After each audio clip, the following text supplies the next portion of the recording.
Welcome to Truth Nation. My name is Bill Bodner. Here with me, the chief, Mr. Mark Garrett. How are you, Mark? I'm doing great, Bill. Good morning. How are you? I'm doing good, man. This is an interesting topic we're going to talk about today, or almost really two topics, but along the same line. It's digital privacy. What information is being captured from us as we're going about our business on our daily lives? And to start this off, and Mark, I know you're an Android guy, right? You're not an Mm. iPhone guy? Yeah, it's a mixed marriage. My wife is Apple. I'm Right. Android. We don't speak the same language. I hear Yeah. you. Yeah, it's probably too late in life for me to transition at this point, but And phones or something else? I definitely mean Oh, phones. okay. Uh, Make sure. Okay. you know, I'm gonna run through something for people and ask everyone to pick up their iPhone and do this right now. And if someone knows how to do this on the Android side, drop a note in the comments or put some information in there of how to do this on the Android side. And the reason I want to do this right up front is it'll give people a glimpse into what your phone is capturing and what it's doing with the information. So on your iPhone, go to settings. And then if you go down to like the third block of different things, you'll see something called privacy and security. Click on that and then click on locational services. Now, you can kind of go down that whole list of your apps. And anytime you see a small gray arrow, it almost looks like a little paper airplane. Anytime you see that gray arrow, that means in the past 24 hours, that app has captured your location information. And just to give you an idea of what I have up here, Fitbit captured my location recently, Delta Airlines did, Instagram did, the weather app did. So a lot of apps are capturing our information. And sometimes, Mark, when we download an app, we think we're being clever and it'll ask for access to our location all the time. And we'll say no, only when using the app. What people have to keep in mind is just because, like, let's say it's your online banking app. I use Bank of America. Just because you log out doesn't mean that app is closed. A lot of times we have 10, 15 apps open on our phone in the background. And when we do that, all those apps are collecting information on us. So let's do one other thing now. Go back to settings, and then once again, privacy and security. Go all the way down to the bottom. And there's a reason why this is all the way down at the bottom. They don't want people to see it. Second to last thing, it'll be app privacy report. Click on that, and it's going to be turned off by default, right? Turn it on, and you'll be able to see where your phone is sending your information.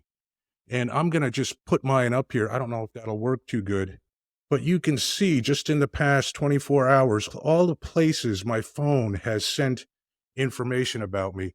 And one of the stranger things is the type of access my phone has. For instance, as I look through this, my podcast app accessed my contacts and my photos in the past 24 hours. Why? What does listening to a podcast, how does that require uh, connection with my photos or my contacts? And the reality is it doesn't, but unless we stop it, people who create apps or people who market apps, they're going to try to get all the data they can from our phone because that data is worth what, Mark? Money. That data is Lots of worth money. money. It's a Yep. billion-dollar business. So we're going to talk a little bit about phone location stuff.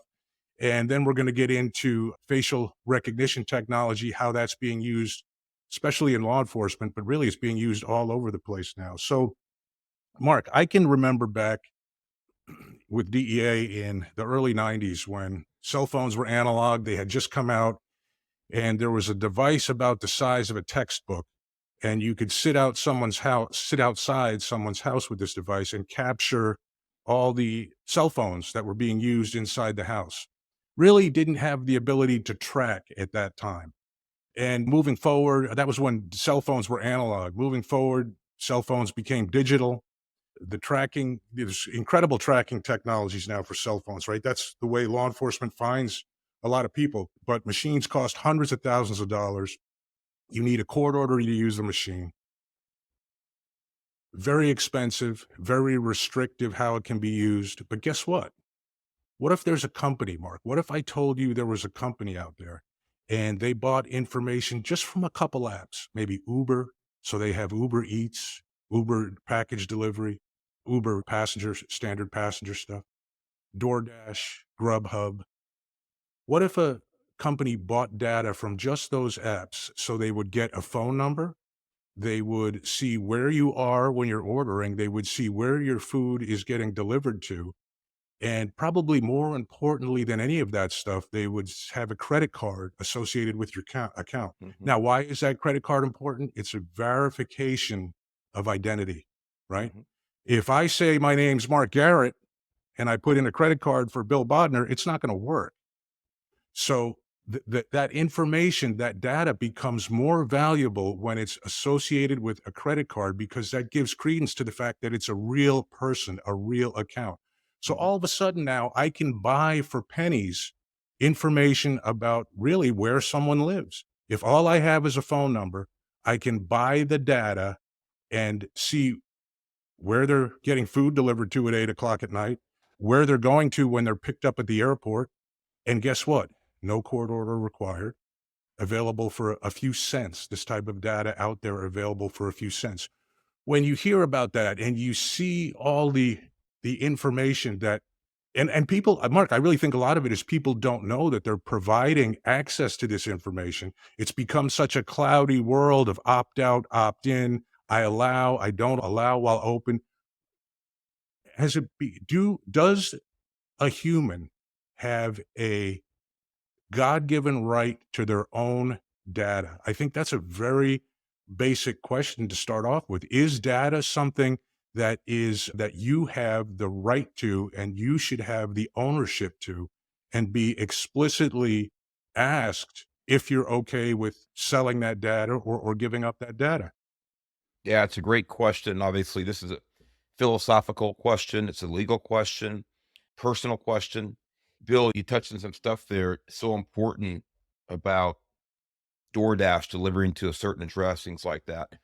And really, what the big picture is here that these companies, these providers are building an overall profile, building a lifestyle profile of hundreds of millions, billions of people around the world. And of course, some of this is it's just business. It's just the attempt to market and to influence. Nothing different in that sense than it's been for thousands of years when you're trying to get someone to buy something, trying to sell something. That's not new. What's new is the reach and the intimacy that these companies have now and how intrusive all of this is. Question about do we have a right to our data? Of course, the simple answer is yes. But like you said, all these click, allow, don't allow, only when I'm using the app. And I pulled an article that talks a little bit about exactly that point you brought up. In other words, are we just getting used to it? Is it getting so prominent, so prevalent, so ubiquitous in every step, in every day of our life? Are we actually just missing out on how regular, how persistent, how much of a part of our daily life this stuff is? In other words, it's just getting to the point where we're unconscious about it now. It's like walking, we don't think about it anymore. And we don't realize that we actually are part of our own problem if we want to secure our privacy. The thing is, if you call somebody with caller ID, you call somebody, they automatically have your phone number. They automatically now know, okay, it's Mark Garrett calling me, unless you have a supposedly a block on your number, things like that. So in that sense, you have voluntarily now shared your data because you know that caller ID is a part of our everyday lives now. So to not only a large extent, I would say probably the majority of the time, we are our own worst enemy. Mhm. Now, the reality is that we are living in a world where it's now more and more difficult to avoid these things. Even if you're being diligent about not providing extra information, ancillary information, or what you might think is ancillary, but it's very personal. But even if you're working very hard, it is a very difficult process now not to share your information. I mean, I was just talking to my wife about this the other day and my 9-year-old son. about communication and about now it's almost impossible to engage in the type of conversations with providers. And the example I was using the other day was a healthcare provider that everything was online. Everything is a message. All these automated systems, all of these platforms that provide medical information and medical updates and your physicals, things like this, rather than talking to a provider directly about your lab results and things like this, scheduling all of these for appointments, it's all virtual. It's all virtual. And if you want to get something done, you have to go these platforms or you have to drive to the office and talk to someone across the desk, which I prefer to do. I've done quite a few times. My point to all this is that the infrastructure to virtual reality is so huge now. It is almost impossible to avoid it, and we're stuck on it. The question is, in that arena, what are the things that you can do to reduce exposure and to increase your security? I'm not sure I have the answer, but that's the question we have to we have to ask because the reality is we're living in this strange, brave new world. Yeah, and Mark, I think what I'll add to that is I think maybe we've become numb to how offensive this is. And here's what I mean by that. When on the surface, when you hear about this, right? Oh, your locational data from your cell phone is being taken. And even someone like me says, well, listen, I understand that. I'm going to use Waze. I'm going to use Google Maps. I'm going to use Apple Maps. Obviously, that app has to know where I am in order to have functionality, in order to help me go where I want to go, in order to be effective. So, in that sense, I'm thinking like, yeah, I understand why it needs that information. But that's why I encourage people to do those steps I talked about at the beginning of the show, because when you start to see things that make no sense, when you see a podcasting app tracking your location, when you see a podcasting app accessing your photos or your contacts, the question becomes why? What does that have to do with the functionality of the app? And the answer, it has nothing to do with it. What's happened is there's these tools to build apps. I don't know, there's a term for it. I think it's called an SDK, a software development kit, right? So people have made these SDKs available to app builders, and they have built in these kits the ability to track location and track some of these other things. So when an app developer takes this SDK and puts together an app, that app all of a sudden has become an intelligence collector for that library of information, so to speak. And sometimes the app builder may not even know that this information is being queried in there. So let's also talk about the scope of this. Right now, let me see that the number of companies, I thought it was staggering. So there's 6 companies out there that claim to have data from more than 1 billion phone devices. 6 companies, each of whom says we have data from over 1 billion devices. In essence, this is almost everyone, right? If you're using any kind of apps on your phone, almost everyone is tracked. The New York Times did a story, and it was a number of years ago. I think it was back in 2019, about a data set of 50 billion pings. Now, what a ping is, it's just like a one data point, one locational data point called a ping. That probably comes from back in the early days of radar, when radar would send a sound off something and it would ping back. They were able to track individual users from location to location and see how long they stayed at each location over a period of several months from 2016 and 2017. This didn't require a court order, Mark. Mhm. All it required was a checkbook. They just bought some data and they sat down and put it together. The scope of data brokering right now, well, I talked about the 6 companies, but there's really over 50 companies that are in this space that are viable, big data brokers that either create, buy, sell, analyze, repackage. And I would say it's not always above board. And I think sometimes people would be shocked if they heard what was being done with this data. For example, one company collected data from a Muslim prayer app and sold it to a company that contracted for the military. Another sold it to federal agencies for use in immigration enforcement. And another example that was given was someone who bought data for phones tracking around a Tesla plant, and by doing this was tracking the amount of overtime people worked. That's how granular it was. They could Yeah. see when people showed up for work. They knew what the standard shift was.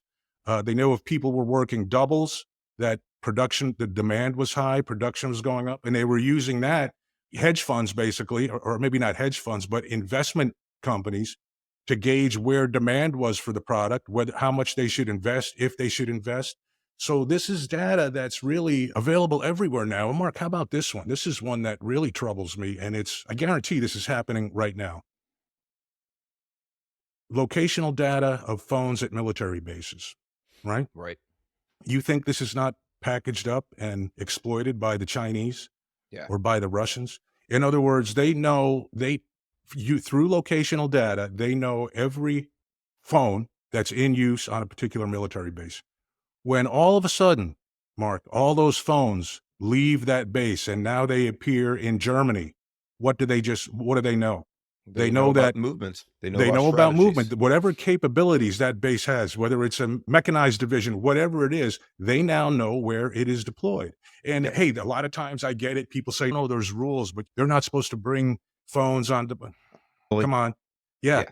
So don't think that this isn't being used right now by foreign governments to exploit our capabilities, the movements of our military, and everything else. I mean, And Bill, that's let me scary. interject there. Just Yeah. please don't lose your train of thought. But to have contact with someone who is very involved with the military, and just leave it at that. And a few or so years ago, he was made aware of some cameras that our military was using on a particular base. And when he found out the manufacturer, the type of camera, he alerted the chain of command that these cameras come initially from China. And these cameras, just like your cell phones, these cameras are simply data collection devices. And in a very, thank goodness, amount of time, those cameras were removed and replaced with something that was secure. The point is that, to your point, Mhm. that we have to realize that this is not just about civilian activity. This is about global power struggles, military strategies, tactics. And there's no doubt that the Chinese are doing everything they can, and unfortunately are probably very successful at infiltrating even our military. Mhm.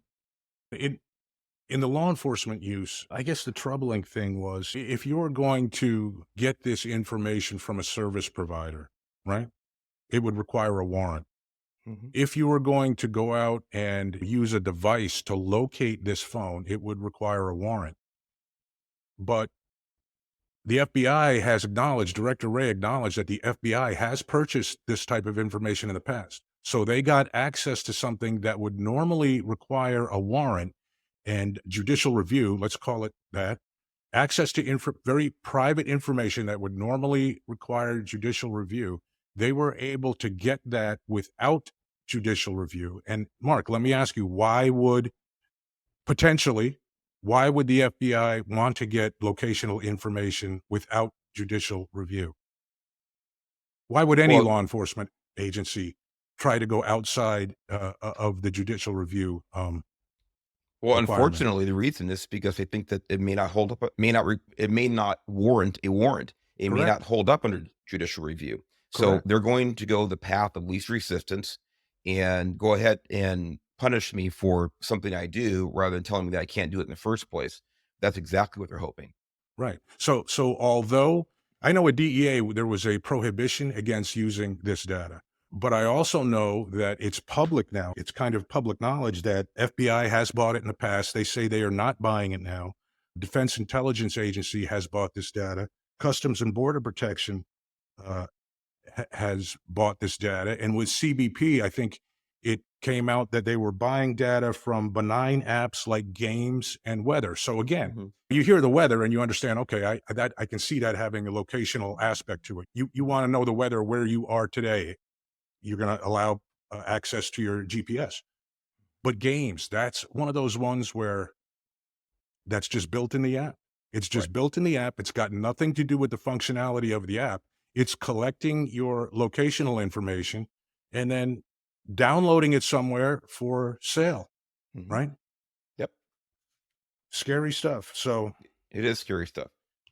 there's been legislation to try to address this. I don't know where. I mean, it's gone nowhere. I think it was first introduced in 2011.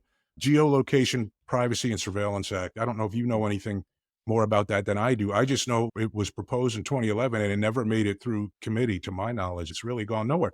But again, like most things, the government a little behind the times in understanding. I'm not saying we need laws about this to regulate it, but we sure need to understand and what's happening, and people need to have better tools to protect themselves. It should not be a system where the default is you give up everything.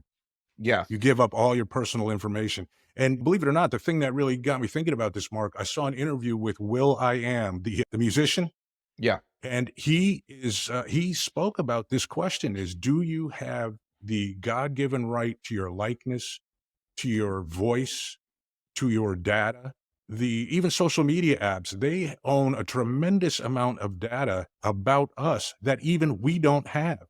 We don't have access to that data, and they own that data, which was derived from us. So I don't know where this space is going, but my advice to people is be diligent in what permissions you allow on your phone, and understand that just because you're not using that app right at the moment, that doesn't mean you've closed it.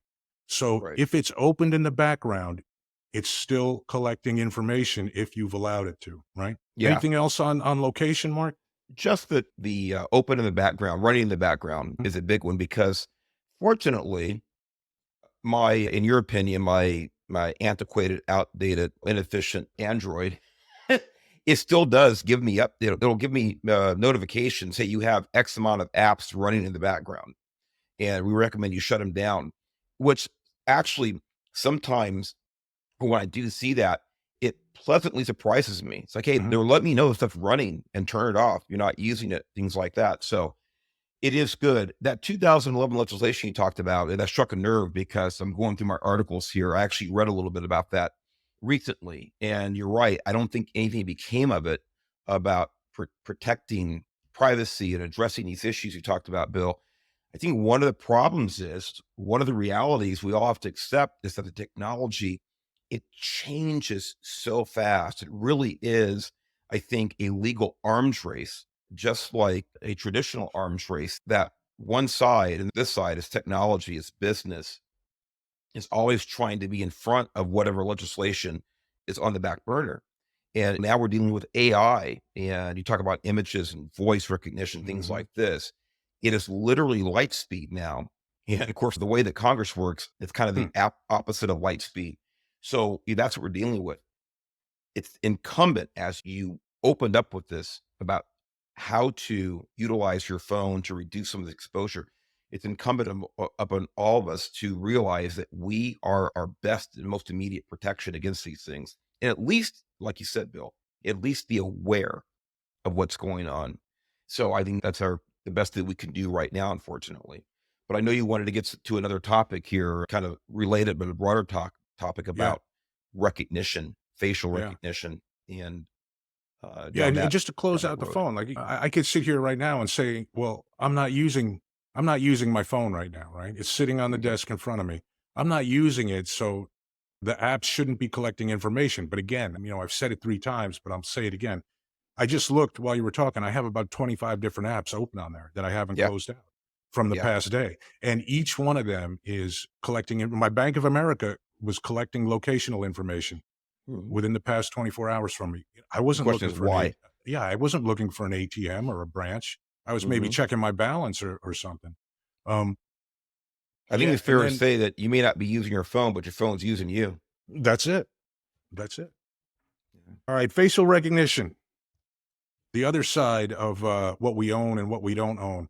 And by the way, Mhm. you know, I kind of laugh when I hear people say, like, well, you know, they don't think they're in a facial recognition database. If you have flown and you've gone to the airport through TSA and you stood in front of a camera and handed them your ID and they scanned your ID, guess what? You're in the database, folks. There's 100%. a facial map of you, a facial signature in the US government database. And anytime there's a significant crime, they're comparing your picture to the suspect. Mark, right now, 25% or more of the 18,000 law enforcement agencies in the US use some kind of facial recognition. And I guess basically what is it? It's the input of a photo or even video, right? Mhm.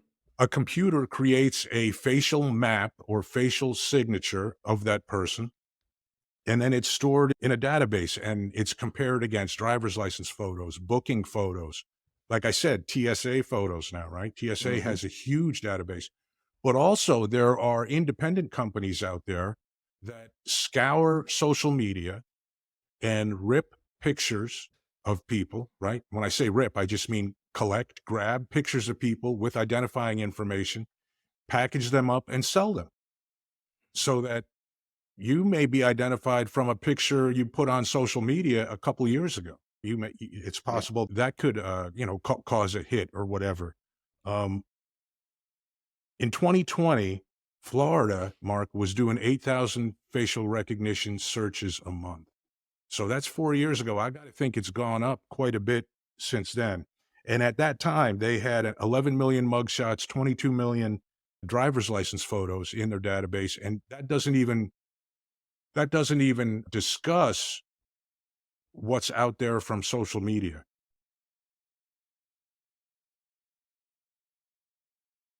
Y- Tell me what your thoughts are on facial recognition, and is it something that it's like, hey, if you're out in public, you have no expectation of privacy? And here's the thing about it: we can talk about this more in a minute, but it's not perfect. It's not No. 100% perfect. I've seen a iPhone that belonged to, let's say, a 60-year-old man. His daughter, who was 30-ish, Mhm. her facial signature would unlock that iPhone. Yeah.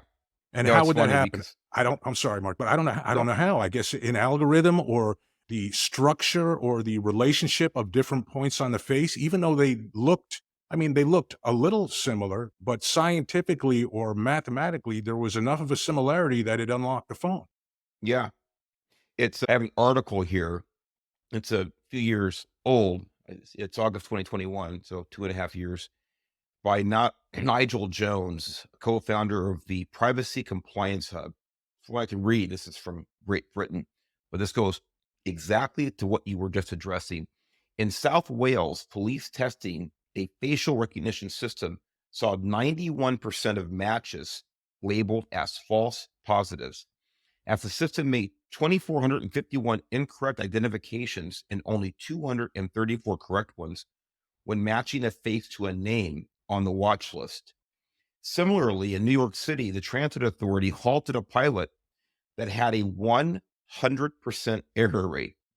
Facial recognition tools work a lot better than in the lab they do in the real world.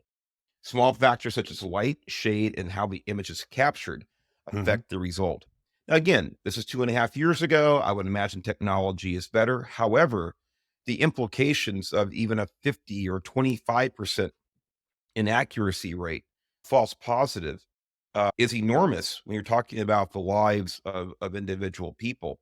Your question, Bill, about do we have a right to our image? Do we have a right to privacy when we're walking on the sidewalk in New York City?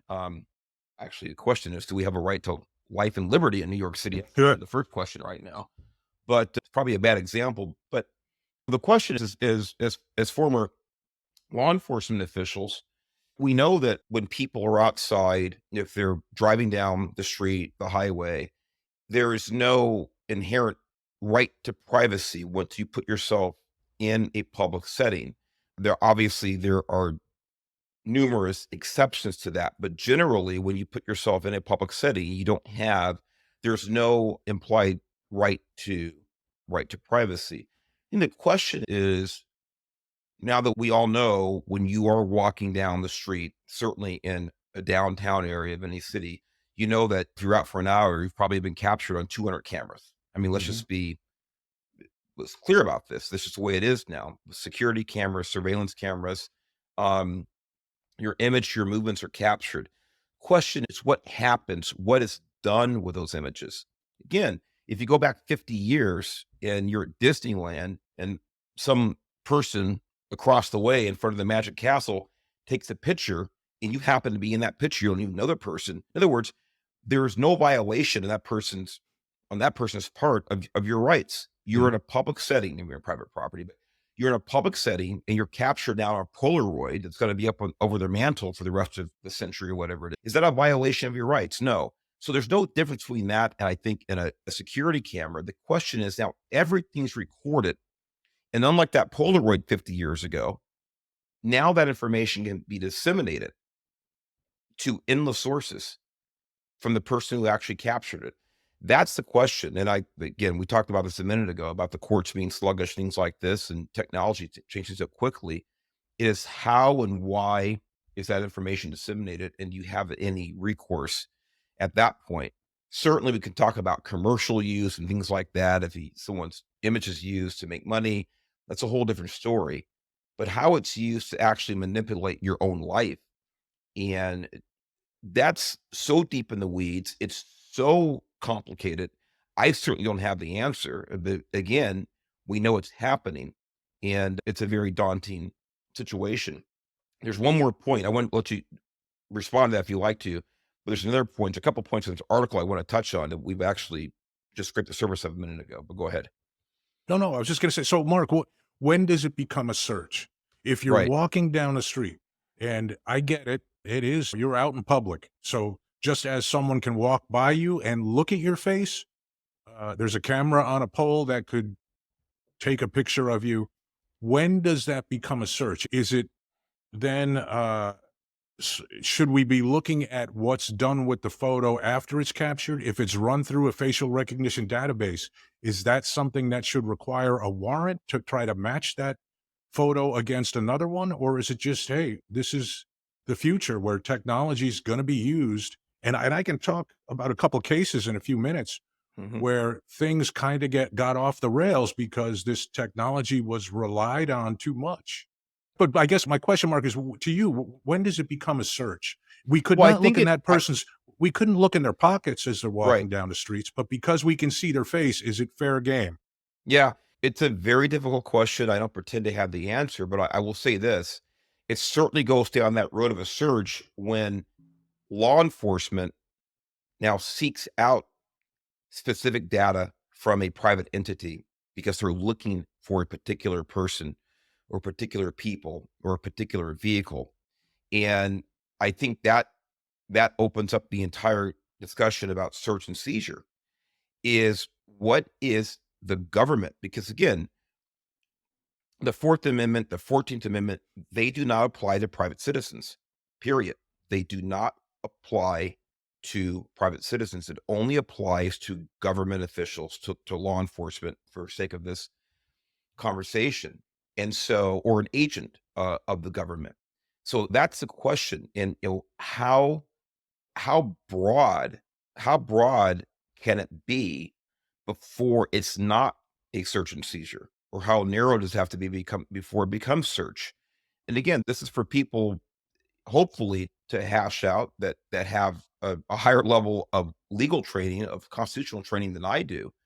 But that's where it is. In other words, if a company is knowingly providing information that they have obtained legally through surveillance, their own property, things like this, to law enforcement. See, in my opinion, for search purposes, Mhm, for investigative purposes, to me, that is now becoming an agent of the government, in my humble mhm. opinion.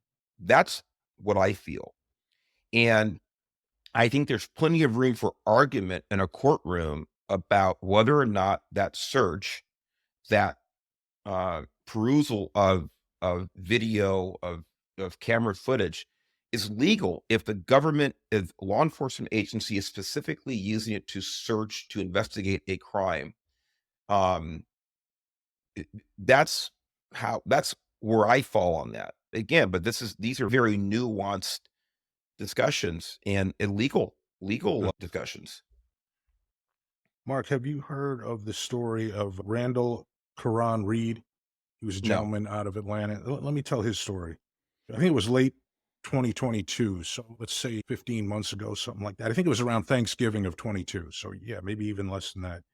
He was stopped for a moving violation outside of Atlanta, and he was arrested for a charge out of Louisiana. The charge was stealing designer purses, or actually, I think it was specifically, it was buying designer handbags on a with a stolen credit card, with a stolen identity.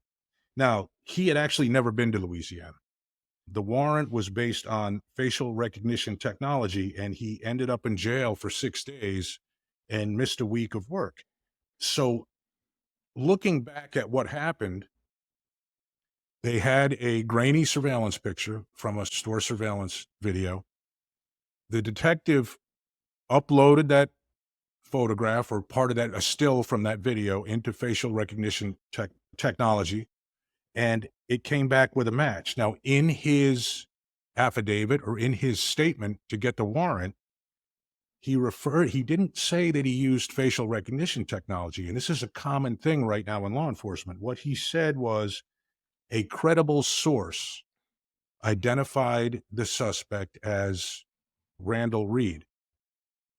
So Reed gets pulled over. Now, actually, what I think had happened was they were never really able to, the officers that stopped him were never really able to give a clear answer onto why he was stopped.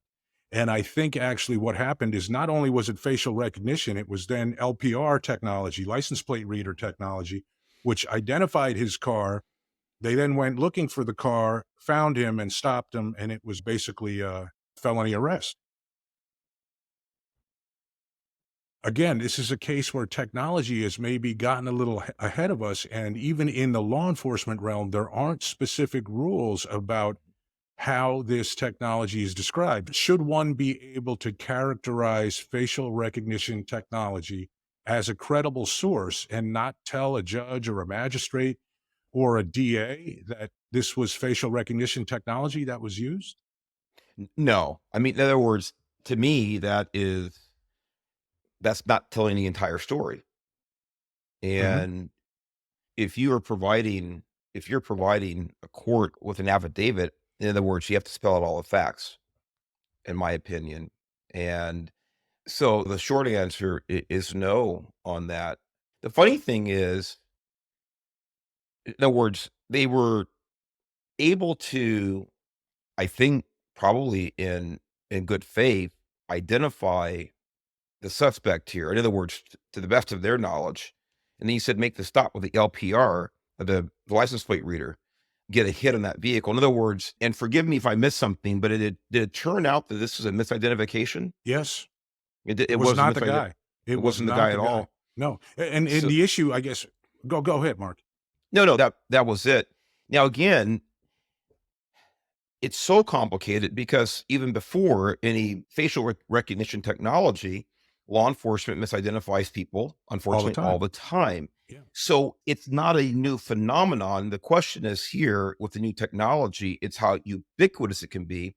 And this referring back to that passage I read from the article about the low success rate of the facial recognition. So we're dealing with a much larger scope now is the issue. But I think certainly that if an officer is writing his affidavit to a court to get a warrant, it's like, hey, just spell the whole thing out and say, here's how it worked. And then let the judge decide whether or not it's a legitimate investigative tool. But it's a great example. This is an absolutely tangible example of where it fails. Yeah, and I think it failed in this case because there was really no other investigation done. There was Correct. never in it there wasn't anything done to corroborate that he was even in the state at that time, Yeah. right? See, that's just lazy.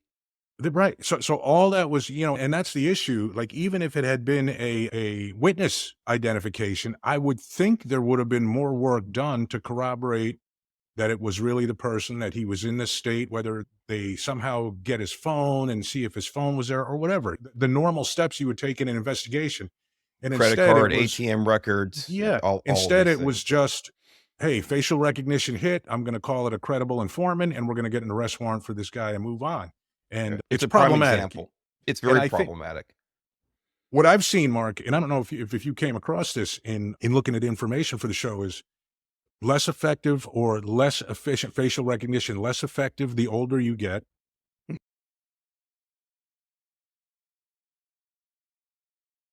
It struggles with women, it struggles with people of color. The Yes. success rate of positive identifications goes way down. Yes. And when there's companies selling this capability, I'm sure those are not things that they advertise, and it probably gives cops also a false sense of, I don't want to say security, but a false sense of how successful or how good this technology is.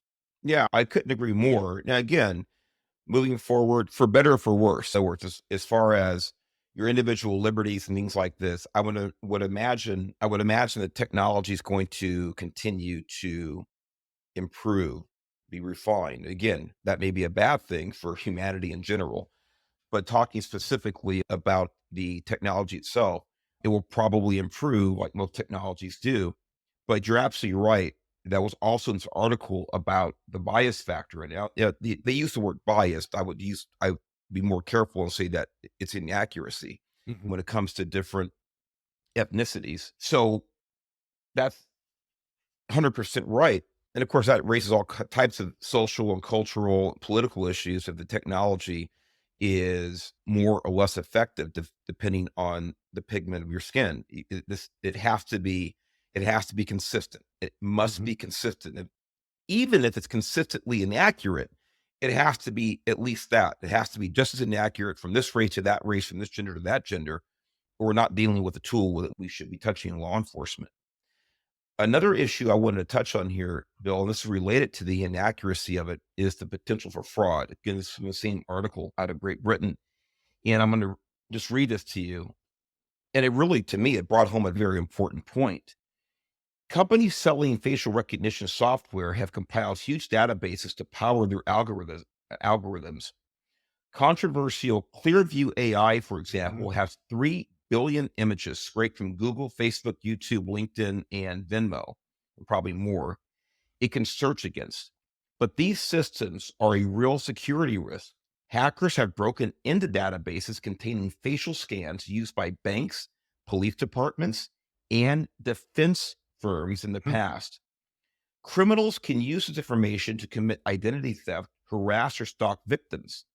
Biometric data is not something you want to fall into the wrong hands.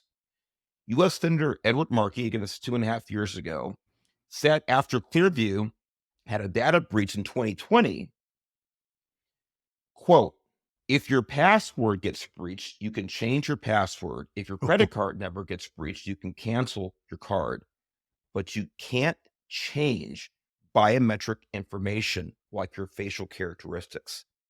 I read his article. I said, this is an excellent point. Your face is always out there. And my face, that's not good for humanity. But anyway, but your face is always out there. You cannot go back and reset that password or your user Right. word or things like that, or chain. I'm going to go from this bank to that bank or things like that. Once it's out there, it's out there. And now it can always be manipulated to a criminal's advantage. So I thought that was a very important point about fraud. So Mark, are we saying that there is a way to somehow let's say that biometric data is hacked. Is there a way to create like a false face signature and use it?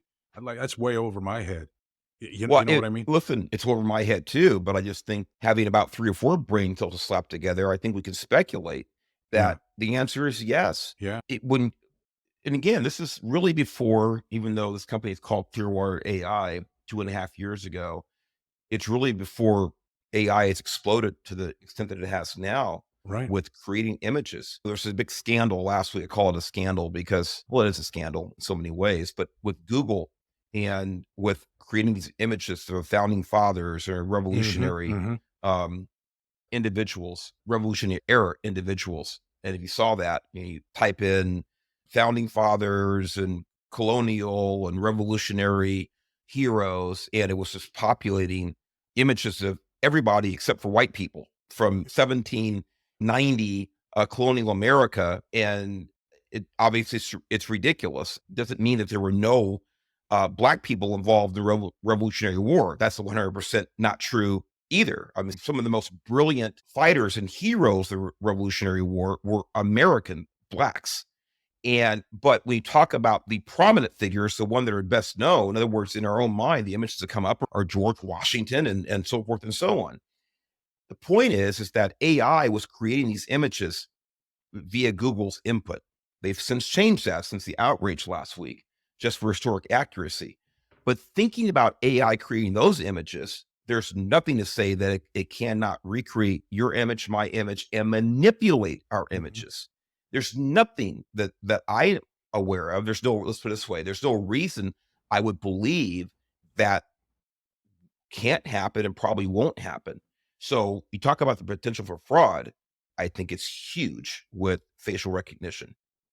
Mark, I don't even know if we did this, but a couple weeks ago on the show, I said something inaccurate, not unusual, Did you right? say that I was intelligent? Because that would, No. yeah. And I say, Worse? who said something inaccurate. And normally it is what it is. But in this case, I had specifically asked this. I asked someone for an official statement about something, right? And they gave me an official statement and then I misquoted them. So obviously I wanted to correct that. I felt bad about that. And I talked to our producer, Anthony, and said, hey, can we just like kind of, I don't know what we might just cut that word out. Just cut that word out. And Mark, he used AI and he basically created a new sentence that I said. And if you listen to it, you cannot tell that it's not me. And he just put in the what I should have said, and you can listen. I can listen to it myself. I had my wife listen to it. You cannot tell that it's not me. So I'm sure images are no different. And I No, think what it comes down to is what right do we have to our own voice and our own image today? I think this cuts both ways. It's a great example that you give, Bill, about the edit Mhm, on your show. And the reason I think it cuts both ways, what I mean by that is there's a teeter and totter to this. Once it becomes, and listen, we hope it doesn't get to this point, but once manipulation of images becomes more prevalent, I hope it mhm, doesn't happen, but I think it's likely that it will. What's going to happen is on the other end of that spectrum is the reliability, the trust that we used to put into a photograph. mhm, A picture tells 1,000 words. mhm, That phrase, that sentiment is going to go away. In other words, the value that we place on imagery, it's going to be diminished because we're going to have less and less faith that the image actually reflects reality. mhm, Look, even in 1933, when people went to see the original King Kong in the theater, RKO production King Kong, and I watched that show growing up as a kid back in the 1960s, and I loved it. It terrified me, and I still watch it today with all the stop motion animation, things like this. But almost 100 years ago, when that movie was produced, it was absolutely revolutionary.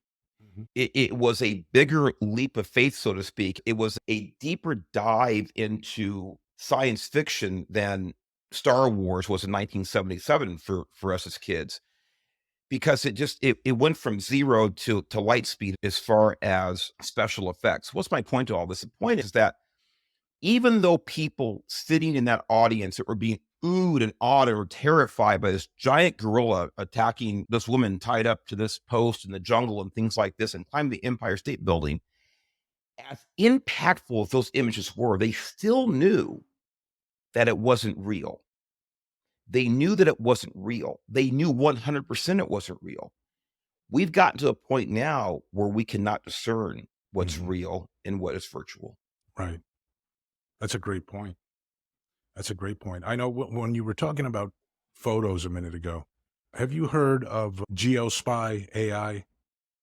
Don't believe So so. so Geospy, and people might ask, well, why are all these apps accessing the photos on your phone? Like, what possible information could they get from that? There's something called Geospy AI right now, where if you take a photo and drop it in that program, it will tell you where the photo is, what it's a photo of. Now, it's not using metadata, but it's actually recognizing what's in the photos, comparing it against a bank of a billion known photos where people have described what the scene is, where it is, or where they do have metadata. And then it's telling you, oh, this is on this street. It literally, this is the example I saw was an outdoor, someone sitting at an outdoor cafe. That photo was dropped in Geospy AI and it says, this is in New York. Here's the street. Here's the restaurant. And guess what? Sure enough, it's correct. So Mhm.